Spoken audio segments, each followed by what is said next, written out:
Hello and welcome to episode 25 of Movies You Miss podcast.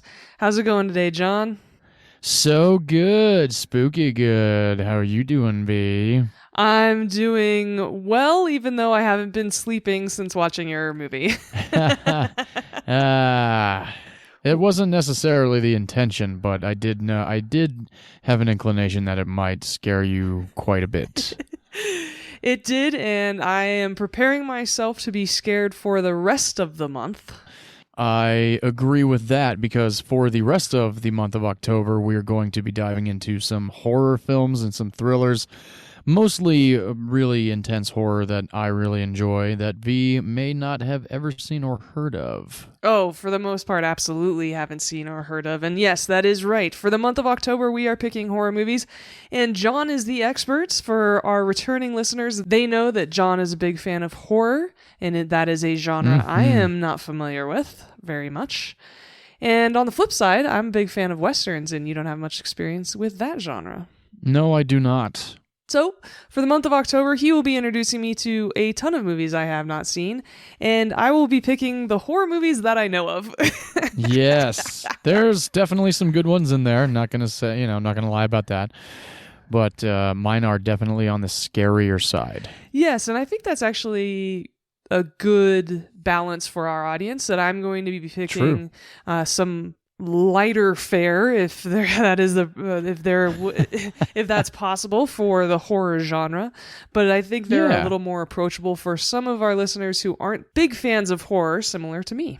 There you go, and I agree again with that. A lot of agreeing here today. Well, that's a good recipe for longevity in the podcast, I think. So I agree. It's funny because I do think that one of our best episodes was episode 7 when we did disagree on a movie. And oh, yeah. I'm more than open to disagree on movies again. We just haven't found one yet. That's true, and I do somewhat look forward to it happening again. I don't know if it's going to happen this month or not. It might. It very well may. Well, in the first week, I can tell you I had not seen your movie before. I had certainly heard a lot of wonderful things about it, but it is a true horror movie, but it is exceptional. Yes, indeed it is. It is a fantastic film that I am very much looking forward to getting into, but we have discussed the fact that horror, more than a lot of other genres, if you spoil it, it kind of ruins the movie. Just a little bit, yeah. Because there are times where you might read a spoiler accidentally on the internet, and it doesn't necessarily spoil the episode or the movie for you. But in certain genres, such as horror, in my opinion, if you do blow the ending, then there's no need to see the movie. Yeah. And as our returning listeners know, we do not spoil movies on this show. This is a recommendation movie podcast. And so more so than ever, we'll pride ourselves on not spoiling any of these movies this month. Hell yeah.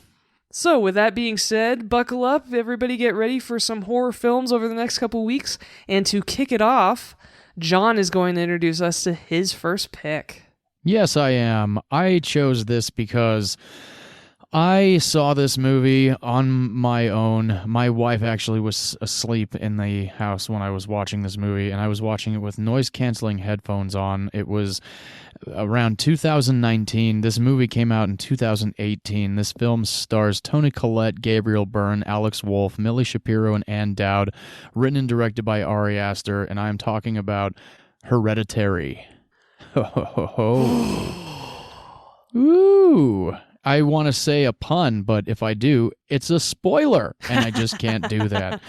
There's too many things that really would allude to what goes on in this movie if you just gave, even like a joking nod to anything that kind of, more of the traumatic sequences in this movie, which are, really lead the story and push the story forward. Absolutely. So instead, you are going to deftly summarize the plot for our audience. Yeah, for those that have not seen Hereditary, Hereditary is a pretty wonderful fucking horror film. It is very meticulous, it's very precise, it's very slow burn, but the movie moves along throughout, every shot. And that's the one thing that I really like about this movie, is that the camera does keep moving. So Hereditary opens up with a text on the screen, and it's an obituary for an older woman that has passed away. And, she is survived by her daughter and son-in-law and grandchildren, etc., etc. We then meet the family in the house. They're all getting ready to go to the funeral, and Annie, who is played by Toni Collette, is already sitting in the car while everybody's getting woken up and getting ready to go to this funeral. The family isn't too horrendously sad about Grandma having kicked off at this point. We also That is true. So Steve, who's played by Gabriel Byrne, he plays the father, goes into Peter's room, who's played by Alex Wolff, and asks Alex Wolff's character, Peter, if he's doing okay, with Grandma having passed away. And there's a reaction from Peter that's very much like, yeah, not really, maybe. And Steve has a very reciprocating reaction to that. And I kind of thought that was funny, because we've all had, I think, somebody related family-wise or something like that, where you're just kind of like, okay, well, shit happens. I don't know, like, what else to really say about it. Moving on. Yeah. During the funeral, Annie, played by Toni Collette, she talks about her mother a little bit, and she mentions something fascinating early on about how her mother would be somewhat surprised at the turnout at her funeral. And we kind of come to find out that Annie's mother wasn't the nicest person on the planet. So there's that, there's that family stigma, that's already being brought up at the funeral, and then back at the house later on that evening. A few days later, Annie decides that she's going to go to a support group and kind of lay it all out on the table and talk to somebody. She doesn't tell her husband where she's going. She's just kind of grieving in her own way, and she just needs to get some things out. And this is a moment in the film that this really starts to open your eyes about the grandmother just passed away. We learn about some traumatic experiences that Annie went through as a child, especially with her brother that we come to find out had committed suicide at one point. And there's a lot of very important dialogue in this scene. So after Annie hits up this support group, a few days later, her son asks if he can borrow one of the cars, and he wants to go to a school party. So his mother kind of forces his younger sister, Charlie, on him to go to this party with him. So at this party, where Peter has now taken his younger sister that has been forced upon him, there is a story-changing event that happens here. And this is when things start to really crumble, and you really begin to fear for just about everybody.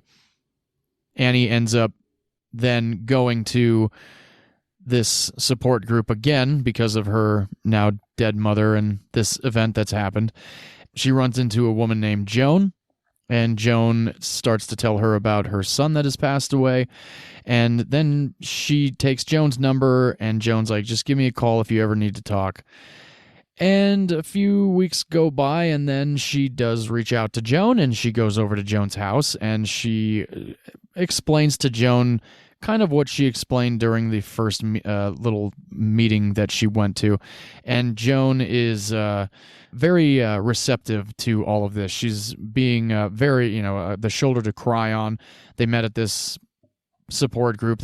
She wants to be that, she comes off as that sponsor type, Mm-hmm. And I thought that was pretty good. And Ann Dowd, she's been in so many films, and I think I most recognize her from Garden State, to be honest with you. Oh, nice. Okay. I most recently recognize her as Aunt Lydia from The Handmaid's Tale. Oh, is she in that? Oh, yeah. She's great in it. Oh, interesting. I've only seen the first, I think, season of Handmaid's Tale. But yeah, she plays Natalie Portman's mother in Garden State. And I remember when I first saw Hereditary and she showed up on screen, I actually got very comfortable because I was like, ooh, I really liked her in Garden State. She played this very welcoming, very sweet woman. And just like in Garden State, with her very welcoming demeanor, she befriends Annie for a good portion of the length of this film here. Yeah, she is so good at being that toast and tea friend. Very warm, hearthy, Yeah. homey, sweet friend who you just feel so comfortable being at her house. Toast and tea friend. I like that. That's funny. And after meeting Joan, this is when we really go on the family roller coaster of just absolute turmoil and suffering. And I gotta say, I've definitely seen some horror movies where characters are suffering, but, it's more on like the slasher side, I think. There's that blood and gore aspect to it, whereas Hereditary is just family agony, There's Traumatic. so much so much trauma, so much family drama, which the cast and crew of Hereditary look at this more as a family drama than a horror movie, which is fascinating to me because this movie is fucking scary. That is an understatement, yes. Yeah, it really is, isn't it? It's, oh my gosh. When I first watched it, I, again, had noise-canceling headphones. I was watching it in the dark. It was the middle of the night. And there are some sound effects that really are prominent when you're wearing noise-canceling headphones. And Yes. especially the soundtrack, too. My gosh. There are moments in this soundtrack that really get your anxiety going, and you can't fight it. But it's just so good. Also, this film is so well crafted. It's so well put together. Ari Aster actually had a 75-page shot list to give the cinematographer before they started even location scouting this movie. I know, it's so crazy, right? 75-page shot list. That's nuts. That's insane. I mean, the movie's 2 hours, 10 minutes long, and God. that's very, very impressive. And like you said, this is not a gory film. This is the type of horror I can get on board with. I don't like gore porn. I don't like slasher movies. I find them completely gratuitous and unnecessary. And I'm like, yeah, okay, lots of fake blood, whatever. Right. Cheerleader's gonna die. I get it. But the psychological thrillers, these horror movies that maybe not a lot of people die, but you are fucking scared the entire movie. Oh, yeah, yeah. This is exactly the kind of horror movie I can get on board with. This movie is a masterpiece. Yes, it is. Which I texted you about afterwards. I love the fact that you checked in on me. Yeah. And so after... I had to. Yeah, absolutely. And after the movie ended, I texted you in all caps, "What the actual fuck?" And then also this movie is incredible. Yep. Oh yeah, that's pretty much how I felt when it ended the first time I saw it. I could not. I needed a palate cleanser. I put on, I think, a cartoon like Looney Tunes or something like that. It was a very traumatic experience to sit through, and I've sat through it like 6 or 7 times at this point.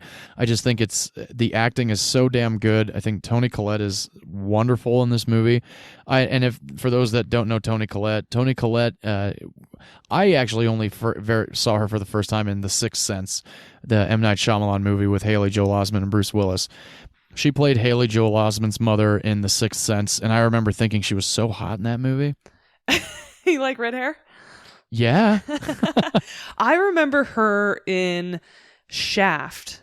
She played a supporting character where she witnesses a murder. It's a bit part, but she, like I've mentioned in other episodes of our podcast, she absolutely grabbed my attention immediately. I was like, oh, this is a good actor. Interesting. And then I saw her in The Sixth Sense. So I was like, oh, shit. Yes, she's very good. She was in the Showtime series, The United States of Terror. She was in Little Miss Sunshine. I believe she plays the mother in Little Miss Sunshine. Yep. Which, again, I'm not a very big fan of that movie. She's also in a miniseries on Netflix called Unbelievable. It came out in 2019. It is one of my favorite miniseries that I've seen on a streaming service so far. Interesting. It's an incredible story about a serial rapist, and she plays a cop in Colorado, and she's so good, and she, I believe, was nominated for a Golden Globe for it. I think she deserved the Golden Globe for it because she was in everything she does. She's absolutely incredible, and the fact that the rest of the cast could keep up with her in Hereditary, yes, in terms of acting caliber, everyone in this movie is an incredibly talented actor. Oh, absolutely, yeah. Alex Wolff really did a great job playing Peter in this movie. He scares me, but at the same time, the way that he just deteriorates mentally and physically is pretty impressive. And he actually did go method. He wanted to break his nose in one specific scene, but Ari Aster actually declined having him do that.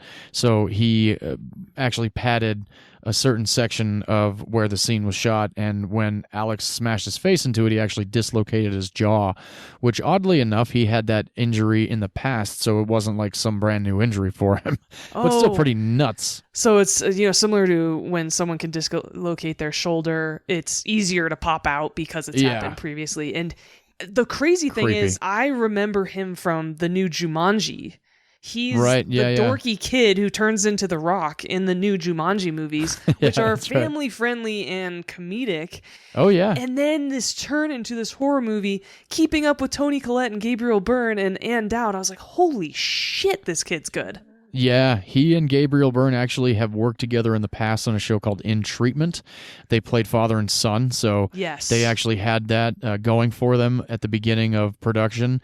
And Millie Shapiro, who plays Charlie, and Alex Wolff went to school together.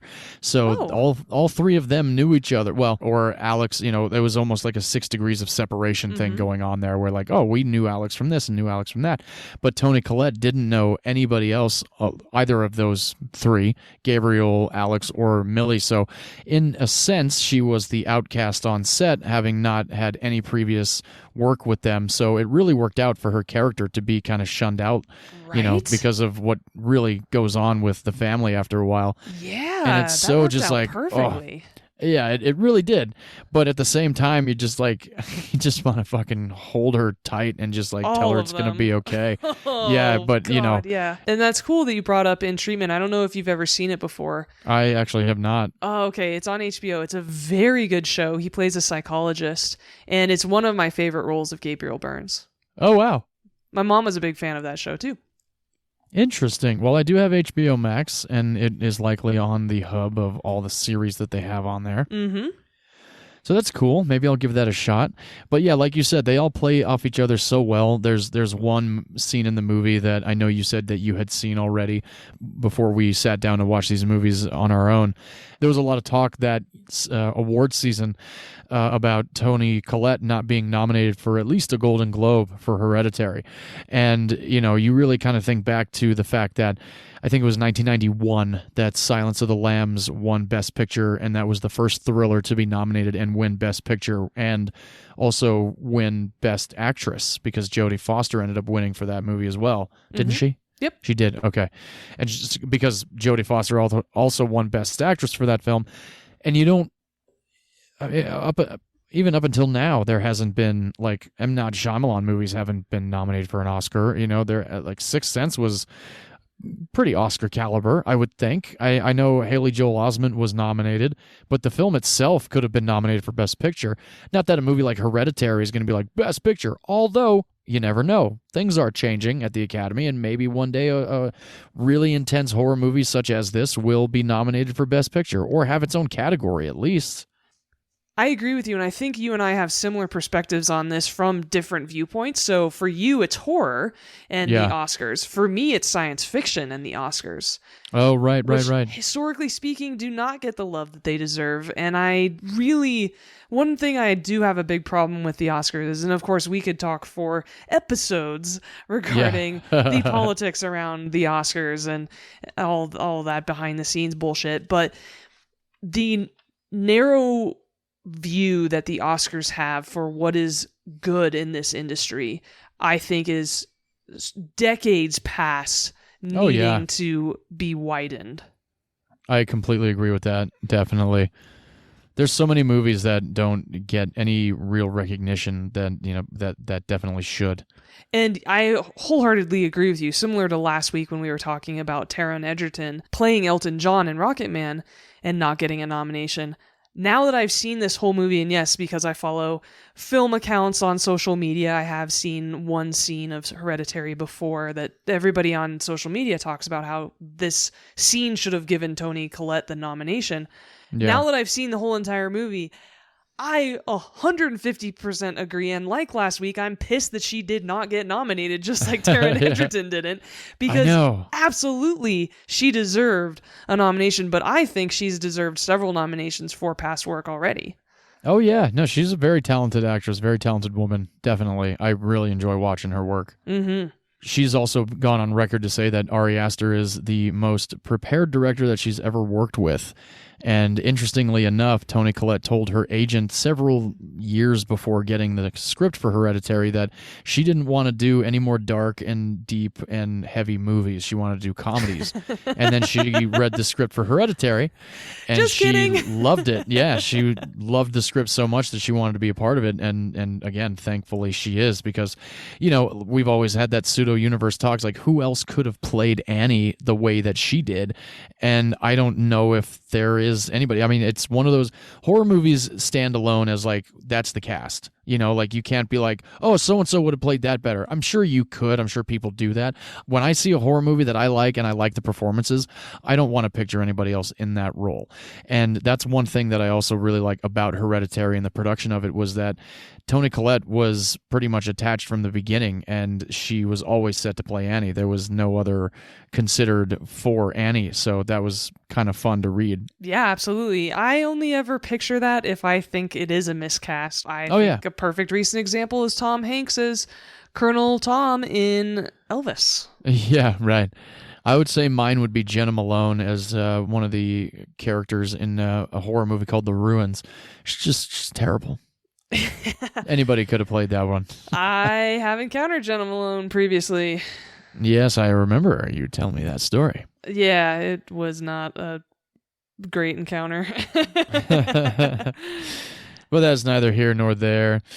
A little bit more about Hereditary. It was shot in Utah. All of the exterior shots were shot in Utah, out near Park City and Salt Lake City, and Provo and Orem, all around that area. I actually have worked with one of the young ladies that worked in the costume department. She worked on some of Hereditary. I very, very unfortunately did not get the opportunity to see Hereditary in theaters. I'm grateful that I didn't. Oh, see, I'm only grateful because my wife and I, we planned a double date to go out with some friends of ours, and we were going to go see Hereditary on opening night. It's okay, because then later on in the month when we saw them again, we all went out to dinner, and I asked them, I was like, so how was Hereditary? I haven't seen it yet. And they said, I'm just very glad that you weren't there with us, because the entire theater was laughing at all of the scary parts, and nobody was taking the movie seriously except for us, and I feel like that would have ruined it for you. And I said, yeah, you're absolutely fucking right. It would have. I would have been so pissed off, because we planned to see it, again, not only on a double date, but at the Vista on Sunset Boulevard, the world-famous Vista Theater, and it really irritated me to hear that people laughed. And oddly enough, when I saw Ari Aster's next film, Midsummer, and I saw that in theaters with my friend Angie, there was only maybe 8 people in the theater, but there were a good amount of people laughing during that movie too. And it really irritates the shit out of me when people go to horror movies and laugh at it. And I understand if like that's your coping mechanism for a horror movie, but if you're going to go to the theater and be obnoxiously loud and laughing at a horror movie while other people are trying to get into it and be scared, don't fucking go. Yeah, it's like pulling your phone out in a movie. That's exactly what it is, yes. So beyond it being shot exterior location-wise in Utah, the entire interior of the house was built on a soundstage in Park City, Utah. So that was all done on a soundstage, which is pretty awesome, because that makes me think that they did all of the night stuff early on in production, and then they did all the day for night stuff on a soundstage, so nobody had to do any overnights, truly. Nice. That's only what I'm thinking. I don't actually know if that actually was the case, but that's kind of what I feel like. It's like build the house on a soundstage so we have a way of controlling the weather, instead of, trying to find some house that we can shoot and weather can either affect us or not. Yes, and you and I both know how much of a pain in the ass it is when weather affects the shooting schedule and different shots. Yeah. The original cut of Hereditary ran 3 hours long, and it was mostly dialogue, which is interesting because his Midsummer director's cut is 40 minutes longer than the theatrical, and it's supposed to be even more twisted with a lot more twistedness going on. What an incredible horror director. Hereditary Oh, yeah. and Midsommar. Holy shit. And have you seen Midsommar? Of course not. Oh, okay. I was I've just gonna say, heard when did it's you see incredible. Midsommar? Oh yeah, no, Midsommar is great. It's really damn good. Hereditary was shot in 32 days, and one practical effect that I think is pretty awesome is the chalk writing is actually writing for real. That was done by implanting a magnet inside the piece of chalk and then using a magnet under it to write on the chalkboard. And that actually was used way back in the day on Matilda, which we have referenced in the past. And Millie Shapiro, who plays Charlie, has played Matilda on Broadway. So that was kind of fun to learn about. Definitely a little bit lighter storyline. A little bit, yeah, just a smidge. That's cool, though, because I was curious about how they did that effect. Oh, yeah, Ari Aster was very insistent on most of it being done practically. A lot of the effects, if they can be done practically, do them practically. So there's most of what you see in the film is practical effects, and that's another thing that you and I both appreciate. Absolutely. It's good to know that. Yeah. So what else can I say? Let's see. This was the fourth film to be released by the studio A24, the first one being The Witch with Anya Taylor-Joy, which I think is a fucking phenomenal film. Directed by Robert Eggers. He did The Lighthouse, and he did the most recent The Northman, which I thought was a fucking fantastic-ass film. This film has now been placed on the 1001 movies you need to see before you die list, which I think is very deserving of this film. Ari Aster is quite an interesting fellow. He's got 10 screenplays that he wants to get produced and direct, and I think he's well on his way with the first two being so fantastic. I know he's doing another one right now with Joaquin Phoenix, and I'm very much looking forward to that. I think that one's going to be pretty damn good. Oh, I can only imagine what a good pairing that might be. Oh yeah, I actually don't even know what the movie's about, but I'm already in. It's The Joker film too. Yeah, I know. Yeah, exactly. Todd Phillips was like, "Yo, Ari Aster, come take over the Joker for me." No, I'm actually looking forward to the sequel to the Joker. I don't know much about it, but I know Lady Gaga's involved now. It's going to be a musical, is what I heard. I heard that rumor Which too. will be Yeah, I don't know. We'll see. We'll see what happens. It might be very interesting. Hereditary premiered on January 21st of 2018 at the Sundance Film Festival in the Midnight section. Which is interesting because Sundance, as we know, takes place in Park City, and this movie was filmed in Park City. Yes. So it didn't have to go far. No, not really, yeah. I don't actually know where they did post-production, but I wonder if they stuck around in Utah. I'm not sure. It was a beautiful film, too. Oh, yeah. No, cinematography's great. The locations are awesome. Mm-hmm. Yeah, it's very... again, the shots are great. It's a very well put-together film. And I was really torn because half of me was like, oh my gosh, this house in the woods is gorgeous. I love this vibe and I totally love the mountains. I would absolutely live here. And then you watch the movie, you're like, nope, not living in that house. Exactly. Yes. No, thank you. Something funny happened with Hereditary at one point in Western Australia in a city called Inaloo. A trailer for this movie played during a screening of Peter Rabbit, and apparently the parents ran out of the theater with their kids in tow because they were so disturbed by what they were seeing in the trailer that the theater actually gave them free passes to come back in the future. I mean, I can only imagine I would probably be very scared because the trailer for this is a very brooding, very freaky trailer. Mm-hmm. I mean, there's nothing really like horrendous on screen. It's just like a very intensely done trailer, and it's very, very good. And it's definitely not something you'd be expecting before Peter Rabbit. No, exactly. A bit jarring, if nothing else. Just a little bit, yeah. Oh my God. Somebody got and fired. After, oh yeah, I imagine they did. So after watching Hereditary, I personally was writing a screenplay with a friend of mine about a witch, and I was very interested in demonology and stuff like that. So I read 2 books on demonology and spells and, conjuring and all this kind of stuff. My grandmother on my mother's side was into table turning back in the 60s and 70s. And I've heard some interesting stories from my parents and my grandparents about who they've communicated with and who they've let through the gates and stuff like that. And so it's interesting to see this movie and then read these books, because I had a very, very vivid dream that felt real, that I was in my bathtub one night and the candles were moving on their own. And I woke up after that. But I just don't know what would have happened if I stayed asleep. And was that after watching this movie? This was after watching this movie, after having read 2 books on demonolatry, and doing a lot of research, because I wanted the dialogue to be correct, and I want the chants and all that stuff, like Guardians of the Watchmen of the North and all this kind of stuff.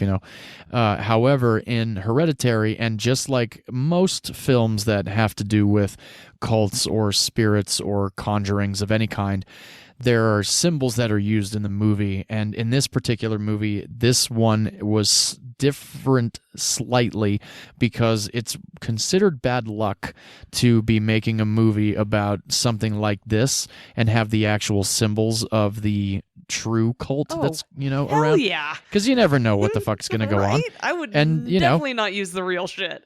Oh hell no. And I don't know if you have heard any of the stories about the being on set of The Exorcist, but there were some crazy shits going down on The Exorcist, and so far nothing seemed to really go too awry on the set during the production of Hereditary. But you never know. It's just there's some things that you just don't want to fuck with. Don't fuck with it. No, it's not worth it. Don't fuck with it. It's not worth it. And also, which family members' houses did you do the table turning, so I know who not to visit in your family? Oh, I never did any Oh, table thank turning. God. Okay, I can still come over to your house. Yes, you can. No, just stories. My I don't think my grandmother's done it since the 80s. It's been a very long time. She stopped while she was ahead. Yes. Oh. So Hereditary came out June 8th, 2018, had a budget of $10 million. The U.S. gross was $44 million, pretty good. The worldwide gross was $80 million, which was awesome. It came out against, this is what it came out against on that week, June 8th, 2018. Ocean's 8 with Sandra Bullock. I like that movie. So did Amy. It was very okay. Hotel Artemis with Jodie Foster and Jeff Goldblum. Pretty interesting flick. I thought it was pretty fun. Not also kind of forgettable. Okay. And then the Won't You Be My Neighbor, Mr. Rogers documentary. So, oddly enough, those 3 movies, the only one of these 4 that were released that week, Hotel Artemis was the one that didn't do the best. Because Won't You Be My Neighbor was a smashing success in the documentary world. Ocean's 8 actually did very well as well. And then we have Hereditary with bringing in $44 million in the U.S., which is pretty great for a horror movie. Yeah. And coming out in June, it wasn't released around Halloween. No, it was released in summer, and people were going to the theater and just blowing up about how terrifying this movie is. I will say, Won't You Be My Neighbor, the documentary, is worlds better than the movie made about Mr. Rogers, Beautiful Day in the Neighborhood, with Tom Hanks in it. The documentary is exceptional. I highly recommend it to anyone. It's very fun. I've actually not seen it. I really want to. It's very good. Good. And I'm wondering if you might be able to guess what the highest grossing film of 2018 was, V. It is a Marvel movie. That's your hint. 2018, is that Black Panther? Yep. Nice job. Can you guess what the second highest grossing film of 2018 was? It's another Marvel movie. Is that Infinity War? Infinity War. Yeah, nice job. Thanks. I guess you do know your Marvels. I do. Number 3 for the highest grossing of 2018 was The Incredibles 2, which I thought was pretty good. I liked the sequel to The Incredibles. Number 5 was Deadpool 2, which I thought was great. It is. Number 23 was Mary Poppins Returns. Number 28 was the horror film The Nun, which is part of the Conjuring universe. Which I saw The Nun in theaters with my wife and a good buddy of mine and his wife, and we all were truly scared into new pants because it was so fucking scary. Thank you for not picking it this month then. Oh yeah, for sure. But I will definitely be watching it at home. I love that movie. It is so damn scary.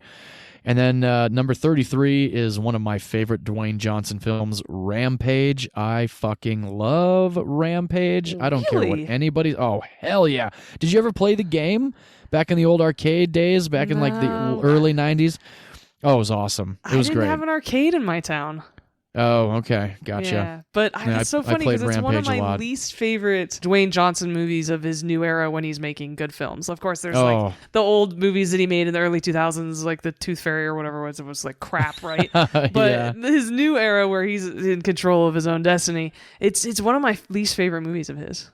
Interesting, because mine so far has been Skyscraper. I thought that was just horrendous. Oh, don't come for my girl Neve Campbell like that. Oh no, I love Neve. Don't get me wrong. I do love me some Canadian Neve Campbell, but I did not like Skyscraper at all. I thought it was fair. Stupid. But look, Rampage. Nobody watches Rampage for the dialogue. I'm literally watching it for the mayhem. Like I put that on at home and I crank my soundbar and I just love it. And then we have going back to the movies of 2018. Number 47 was Insidious: The Last Key, which was also pretty scary. The Insidious series has been pretty relatively scary from beginning to end, which I like. Those are James Wan produced and Lee Whannell written and usually directed. And if nobody knows who James Wan or Lee Whannell are, they blasted onto the scene early 2000s with the first Saw film, and now they are making movies, and a majority of them are good. Their latest film was a movie called Malignant that came out last year that my friend Angie and I went to go see in theaters, and we both liked it, but we didn't love it, and we didn't hate it. It was just one of those, like, that was a weird fucking movie. It's disturbing. It's got some moments. And then number 62 for 2018 was one of my favorite movies, directed by Spike Lee, Black Klansman, which we will have on this show in the future. Awesome. Now, I know neither of us like that movie, but can you tell me where Bohemian Rhapsody fell in the box office charts of 2018? Oh, sure. Yeah. Bohemian Rhapsody broke the top 20. It was number 14 for the year of 2018. Okay. Yeah, I know. Wow. I know. Oh, well. And A Quiet Place was number 15. Not that anybody cares. Do you know, it's so funny because half of the people I know who saw it said, "Oh, this is a great movie, super scary," and then the other half of the people I know, including you, are like, "Eh." It was very meh. I didn't rush to the sequel. It's funny because John Krasinski actually makes a very brief appearance in your pick last week, Dreamgirls. That's right, he does. That was so interesting. Yeah, he and John Lithgow in a scene together. Mm-hmm. That was kind of funny. I do like me some John Lithgow, though. Yeah, I've always enjoyed anything he does. Third Rock from the Sun, one so good. I wonder if that holds up these days. It does, actually. Oh, nice. Okay. Yeah. So that's Hereditary. If nobody has seen it, please do give it a shot. It's pretty fantastic. You can watch it now. Hereditary is currently on Paramount Plus, also on Hulu or Amazon Prime with a premium subscription, or you can rent it on Vudu. Yes, it is available through all of those by having a Showtime on demand. And that's how the premium subscription works. So I watched it on my Showtime on demand app. There you go. Excellent. And I'm very glad that you enjoyed it, and I'm glad it scared the hell out of you, and I'm glad that you were able to somewhat sleep that night. Dude, one of the only movies ever that I've ever seen to give me a fucking nightmare. That is pretty crazy. I woke up at, I remember exactly the time, 2:34 a.m. Ooh. And I would have sworn to you that there was something on my ceiling. It turned out to be my ceiling fan, and it took me 40 minutes to fall back asleep. Oh, wow. Well, I don't know if any of the next ones that I chose will be nightmare-inducing, but we will see. It's okay. It was 100% worth it. This movie is incredible, and I highly recommend it to anyone, even if you're not a huge fan of horror movies. Absolutely, yes. And I think this is a good time to segue into your pick, V. Alrighty, that sounds like a plan. And as I discussed, this is a little bit lighter. It is still a very creepy movie. It's still a very good movie, but definitely not as terror-inducing as John's picks. So not at all. No, it's still a very good watch. Oh, hell yeah. I love this movie. And I am talking about the 2000 movie What Lies Beneath. Nice. This has two of the most beautiful people in the industry in it, in my opinion. Michelle Pfeiffer and Harrison Ford. Oh, she looks so good in this movie. What a gorgeous couple they made. Yeah, they actually did. They did look like a great couple. And she was 42 at the time. Wow. And he was 58. Interesting. And he's walking around with his shirt off in this movie, and you're still like, damn, he looks good and he's fit. Yeah, at 58. Wow. Yeah. Good for him. Right? Hell Yes. yeah, that's awesome. Yes. Ah, God. Harrison Ford will always have a special place in my heart. So the premise of it is a woman who's a retired professional concert cellist who has retired to raise a daughter, is going through some pretty big changes in her life. Her daughter is now college age and has recently left the home, so she's now an empty nester. She is still a little bit recovering from a serious car accident that had happened the year before. And she's in the home of her former father-in-law, who is now deceased. She is married to her husband, Norman, played by Harrison Ford, who is a university research scientist. And Claire, this woman, played by Michelle Pfeiffer, starts to experience some weird happenings in her house. It starts off by some pretty innocent, pretty innocuous occurrences that you really question whether or not she's, imagining this or is this really happening. Things like doors randomly opening, but is this the wind? Picture frame falling off the mantle, but maybe she placed it too close to the edge. Small things like that. And in the meantime, she meets her new neighbors, a couple who seem to have a pretty tumultuous relationship. Her and Norman, like I said, played by Harrison Ford, witness them fighting very loudly in front of their home, arguing, gesturing, and then, that night they have like crazy loud makeup sex, and Norman and Claire are like, oh my God, is that them? And it's just a very tumultuous relationship next door. And one morning, Claire is out working in her garden and hears her neighbor crying. And goes, hey, are you okay? And she's like, oh my gosh. The neighbor goes, oh my gosh, I'm so scared.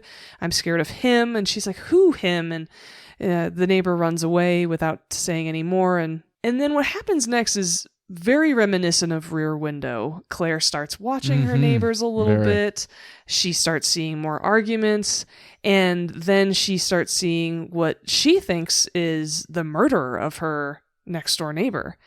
And she's very taken aback, and the next morning kind of sneaks over. She finds a shoe that's bloody, and she sees the husband moving a rug into the trunk of his car late at night.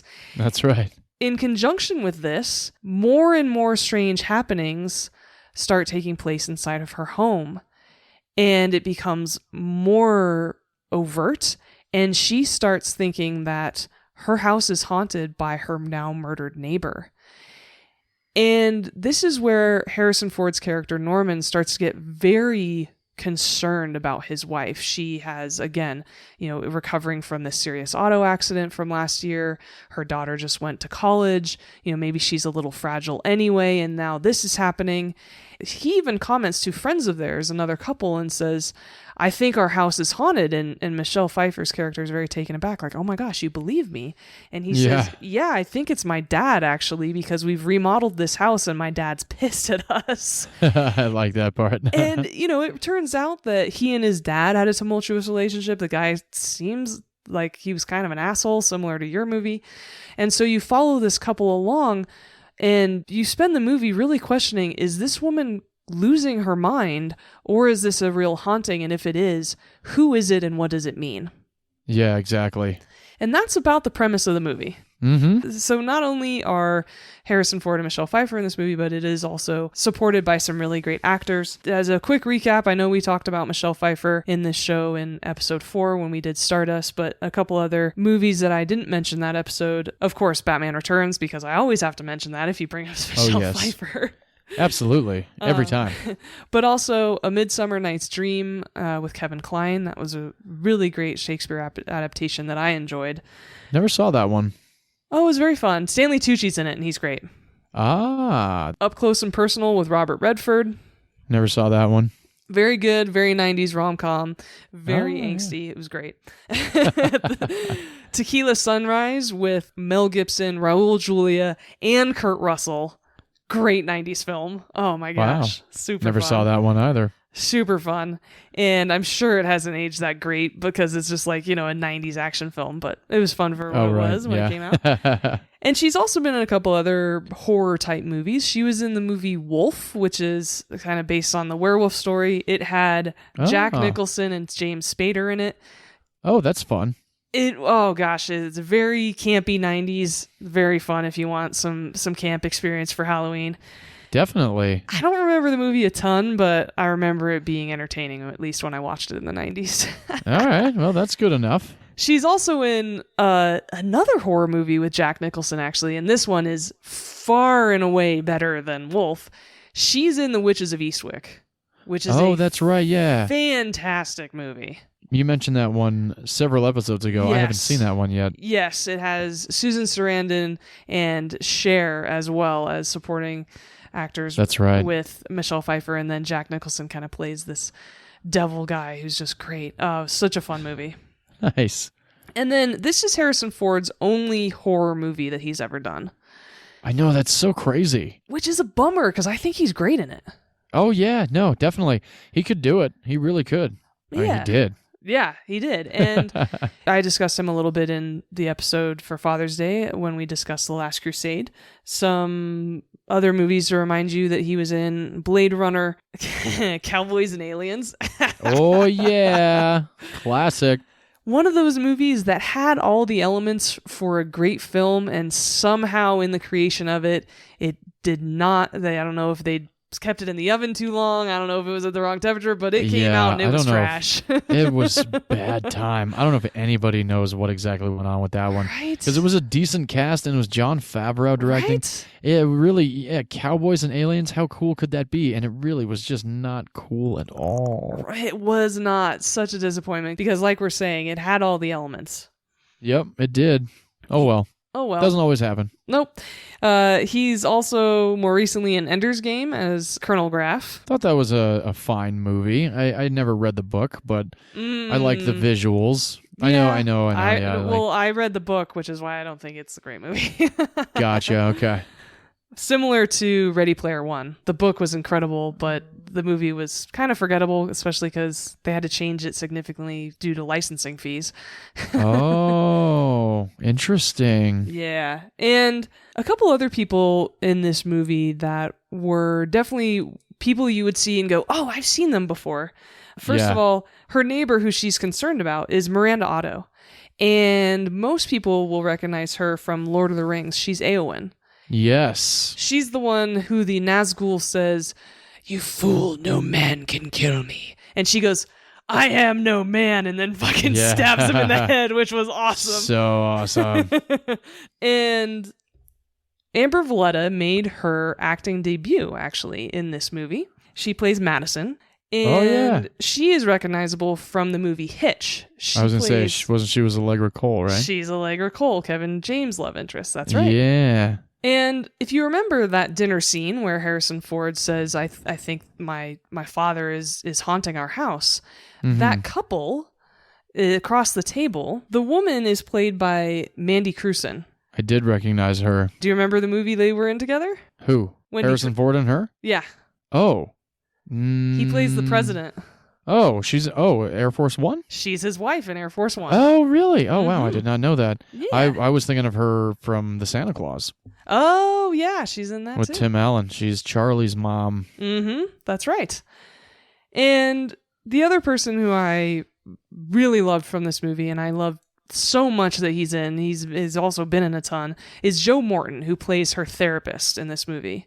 Oh, yeah, he's awesome. When she starts kind of going off the rails a little bit, Harrison Ford insists on her seeing a therapist. And so she goes to Joe Morton, who has been in a ton of classic films. He is Miles Dyson in Terminator 2.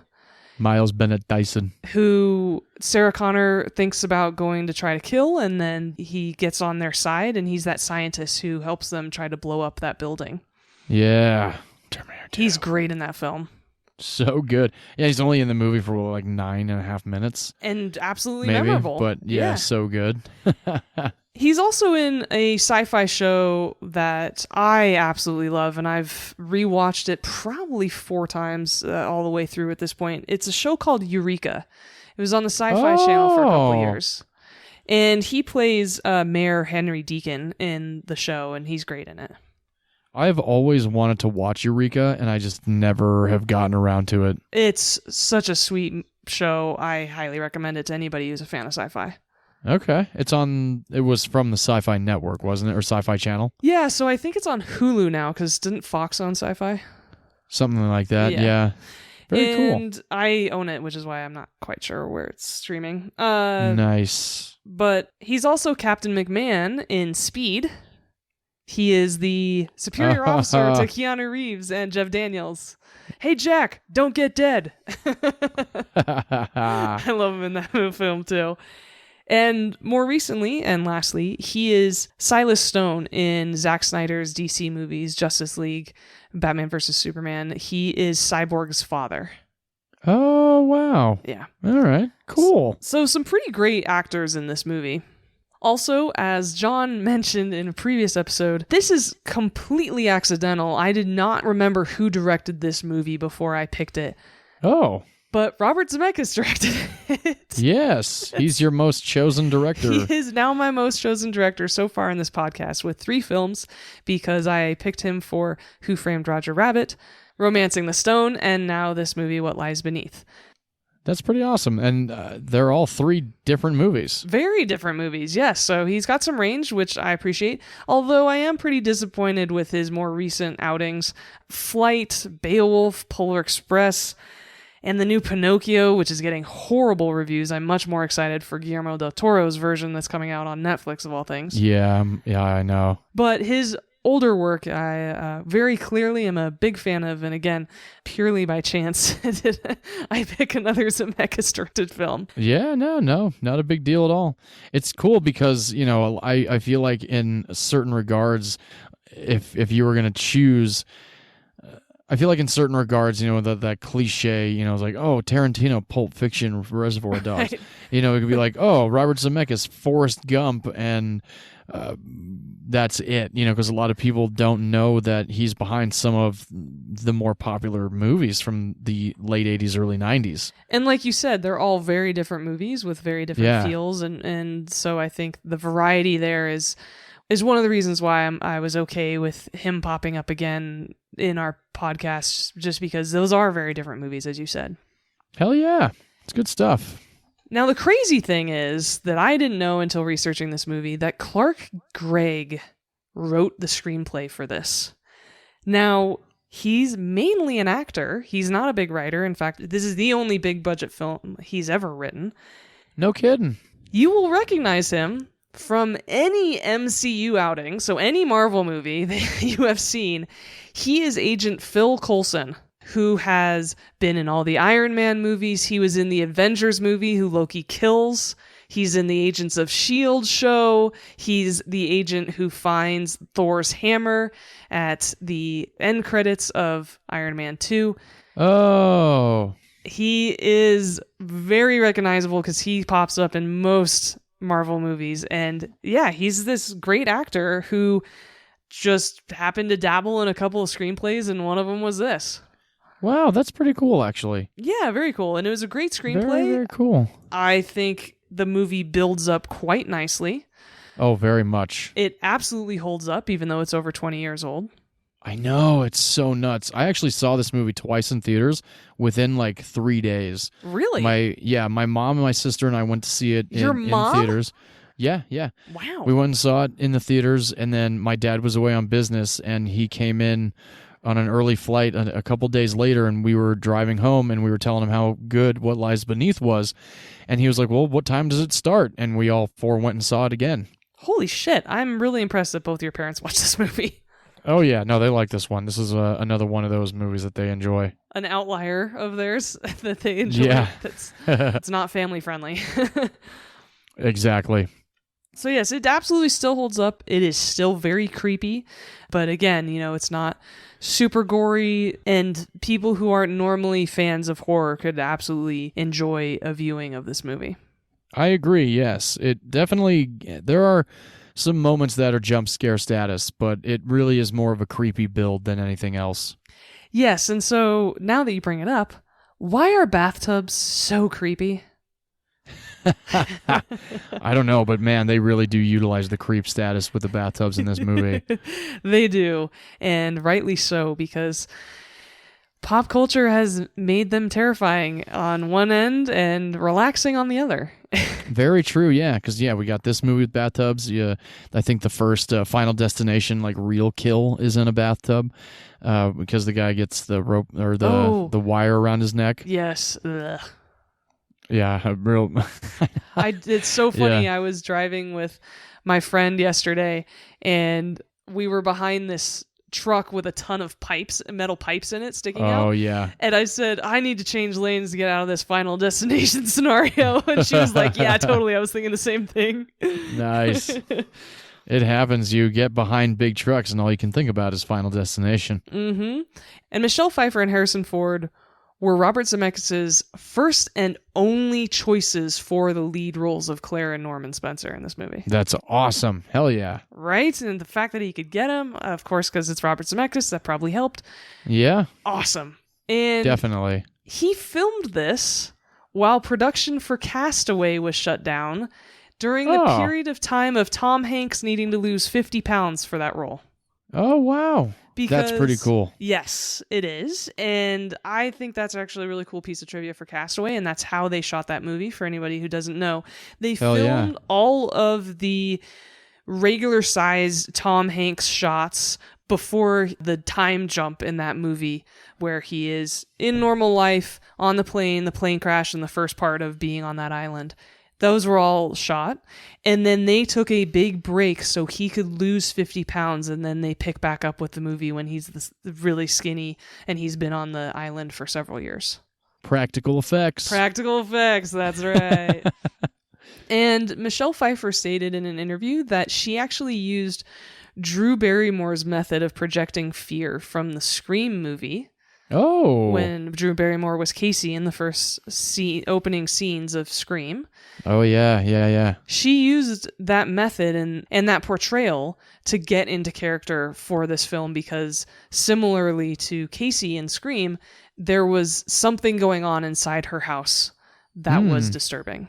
So I thought that was cool. Yeah. That is pretty cool. And similarly to your film this week, the house depicted in What Lies Beneath was used for day scenes only. It's Lake Champlain in New York and Vermont. It kind of borders both states, which is neat. Very beautiful, like your movies. Gorgeous scenery. Oh, yeah. It was torn down after filming because it didn't meet local building codes. Oh, jeez. So the rooms were duplicated in an LA soundstage for night scenes, just like yours. Hey. Yeah. Wow, look at that. That's coincidental. Yes. And again, controlling the weather. Right, exactly, which is such a benefit. And there are some really cool visual effects in this movie that also hold up, even though this movie's over 20 years old. They really do. Yeah, watching it this time around, I was like, man, I was honestly a little worried. Like, I haven't seen this in a minute. Right. And then, when some of those when some of those visual effects do hit, it's like, ooh. Yeah, and so there's a scene where someone's lying on a floor. And the camera pans from up above them to then below them. And it basically great shot. Goes through the floor is what the look is. And they did that by having the actor lay on a glass floor. And the solid floor at the start of the shot is drawn in by a computer. And that's how they get both sides of the top of the floor and underneath it looking up. That is pretty badass. Yeah. And... this is going to blow your mind because it certainly blew mine. Okay. The budget for this film was $100 million. Holy shit. 100 million for 2000? Jesus, would they give fucking both of them 50 million? Jesus Christ. No, I mean, they're big name actors. I'm certain they commanded like 20 million or so. But probably, yeah. So that's 40 million. Shit. So 60 million left for like the crew and Oh my visual God. Wow. effects, I guess. Yeah, I guess that's true. Yeah, there Robert were some visual Zemeckis, effects. yeah. Zemeckis, sure. Building the set on the soundstage. $100 million. I know. And Wow. just for recent comparisons for our audience, Hacksaw Ridge, which I picked a couple episodes for the war movie, Yeah. and Rocket Man in the last episode, which is a more recent film, both of those only had $40 million budgets. Damn. And think about the concert scenes and the extras and the visual effects for Rocket Man. Think of all the stunts and practical effects and war scenes in Hacksaw Ridge, and both of them were only $40 million. That is pretty wild. Yes, so $100 million. big budget movie, even though it takes place in basically one place, which is this house. Yeah, very rarely are they anywhere else other than this house. I mean, there's a restaurant, there's the school, and then I think there's one other location. Yeah, exactly. But other than that, it's just like they're at the lake or at the house. Yeah. Wow, $100 million. But, well, maybe it was a $10 million location. Who the hell knows? They had to pay to rebuild the house. Maybe. Yeah. Maybe. So the good news is that it made $155 million in the U.S. box office. Nice. And $291 million gross worldwide. Wow. All this right. movie crushed it. Hell yeah, it did. Made his money back in spades. Yeah, and even though 20 years later it's not talked about that much, it still absolutely holds up, and I highly recommend it still as a film. Oh, absolutely. I actually really enjoy What Lies Beneath. Like I said, saw it twice in theaters. I've had the DVD for several years now. I do tend to watch it every October.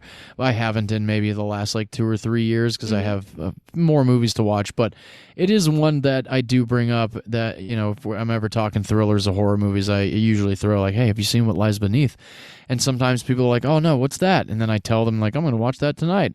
Or, some people are like, yeah, not for me. I'm like, all right, fine. Well, the door's right there.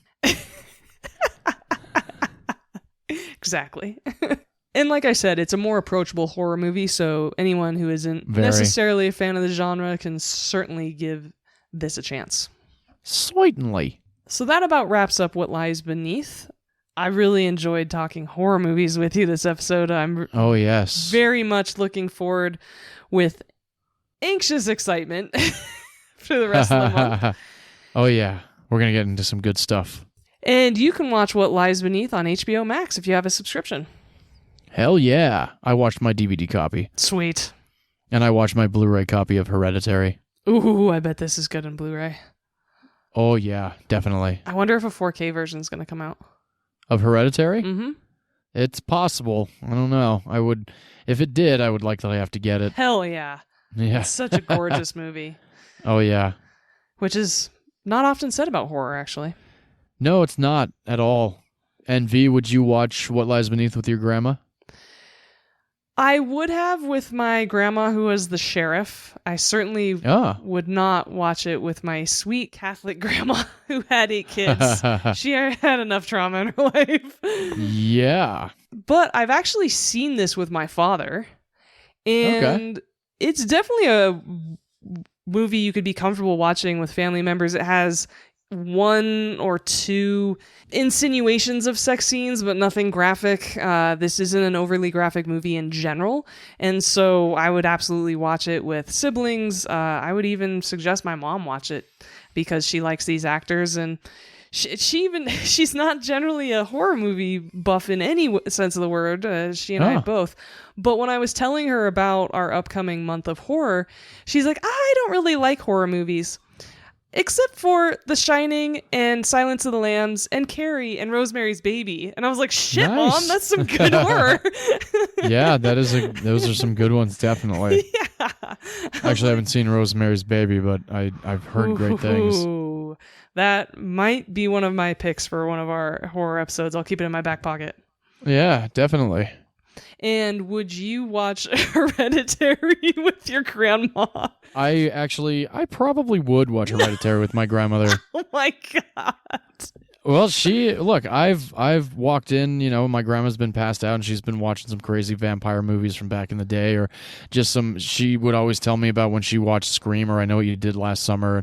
My grandparents were big horror fans. My grandfather really loved like Elvira and campy horror, but he also liked really, really, he liked dark horror movies, and my grandmother really liked dark horror movies. So, and with the history of table turning in my mom's side, I feel like my grandmother would be interested in seeing this movie.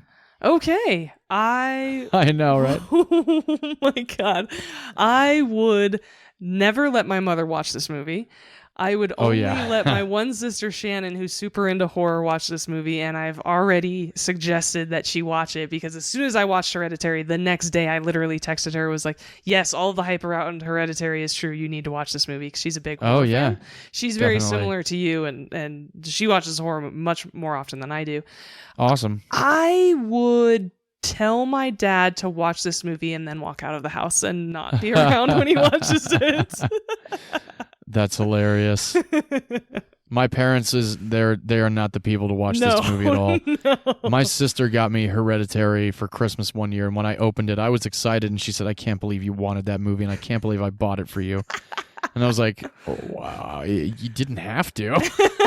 No, it's important to get people what they want for Christmas. That's very sweet of her.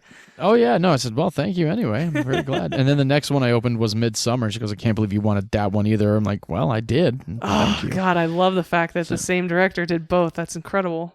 Yeah. Both are great movies. Both are different, but both are still, there's a lot of agony and suffering in both, and you really do. You feel it. Yeah. I am looking forward to the day I watch Midsummer, but I will only do it upon your prompting, so it'll have to be on the list. I'm not going to proactively do that. No, I'll throw it on there somewhere. And so that about kicks us off for the month of horror at Movies You Missed podcast. Do you want to tell our audience what your pick is for next week?